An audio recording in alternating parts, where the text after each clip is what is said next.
On part aussi pour cet autre élément de débrief. Cette fois-ci, ça sera une note un peu plus joyeuse. On se dirige en Côte d'Ivoire où les rideaux sont tombés sur la CAN 2023. Et la Côte d'Ivoire, comme sans surprise, on dirait, a remporté sa CAN organisatrice, mais aussi équipe finaliste et championne avec un parcours quand même pas des moindres. Un parcours plein de rebondissements. Ils étaient censés être éliminés. Heureusement, ils se qualifient à la dernière journée grâce à la victoire du Maroc. La Côte d'Ivoire est menée plusieurs fois au score contre le Sénégal, contre d'autres pays, mais ils reviennent toujours à la vie. Et même en finale, la Côte d'Ivoire était menée, mais la Côte d'Ivoire s'en sort avec la coupe de cette CAN. Aujourd'hui, on parle de cette CAN au passé, parce que la CAN, cette 34e édition, la Coupe d'Afrique des Nations appartient désormais au passé.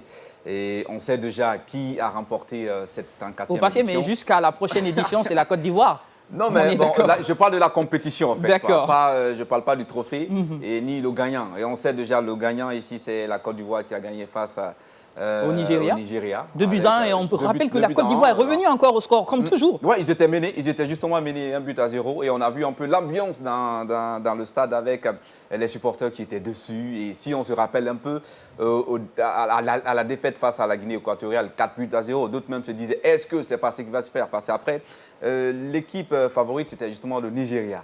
Je voyais, dans ce match, beaucoup de personnes misaient beaucoup plus sur le Nigeria parce que quand vous prenez un peu le parcours de cette équipe, c'est une équipe, c'est leur première défaite d'ailleurs dans cette compétition. Parce que, et ils avaient une défense imprégnable. Voilà, ils n'avaient encaissé que 2 buts jusque-là. 2 buts, et cette équipe fait partie d'ailleurs de la meilleure défense et surtout la meilleure attaque aussi. Donc, voir que la Côte d'Ivoire a remporté cette coupe, je pense que c'est quelque chose. Ça vient, moi, je me dis que ça vient de quelque part, de cette défaite face à la Guinée équatoriale. 4-0. Et on a vu un peu le mouvement autour de cette défaite, les supporters, la population, l'état dans lequel les gens étaient. Et après, il y a eu aussi la démission de l'entraîneur. Et on a vu un jeune entraîneur qui a pris la reine de l'équipe. Et maintenant, les choses se sont améliorées. On a vu cette équipe qui s'est mise en confiance. Voilà, on peut le faire, on peut le faire. Et c'est comme ça. Ils ont cru à leur match, ils ont cru à chacun d'entre eux. Voilà, c'est là vient le déclic. D'accord, super. Et le résultat, c'est la finale. Yacine, on parle quand même d'une équipe qui est revenue plusieurs fois à la vie dans cette compétition. On parle aussi d'un coach local qui a quand même amené cette équipe à la victoire finale. On parle d'une grosse cérémonie, un gros investissement, une CAN 100% réussie, félicité partout dans le monde. Sentiment à l'issue de cette CAN, belle organisation.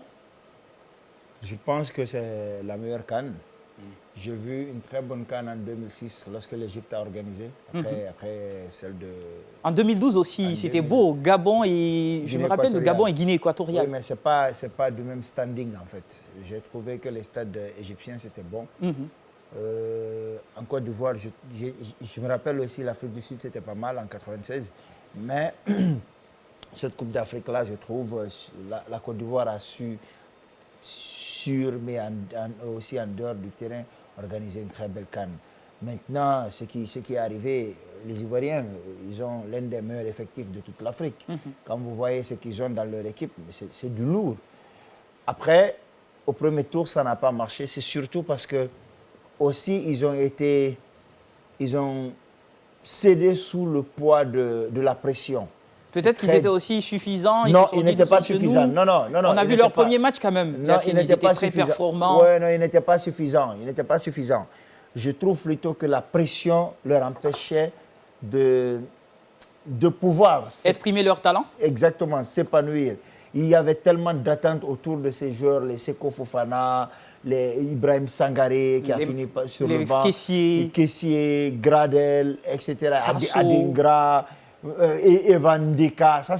En fait, c'est des joueurs à l'air qui prouvent à l'international, les Crasso et Pépé, qui prouvent on attendait beaucoup de choses de la part de ces joueurs.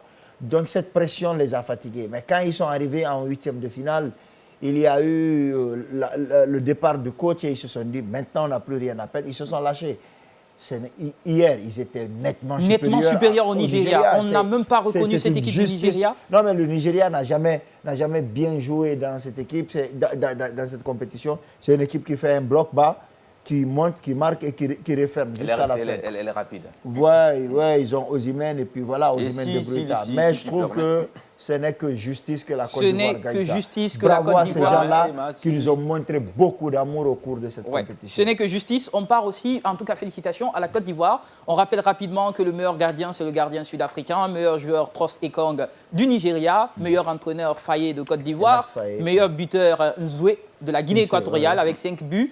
Et j'ai oublié quelqu'un, je ne pense pas avoir oublié quelqu'un, meilleur joueur, j'ai cité tout le monde.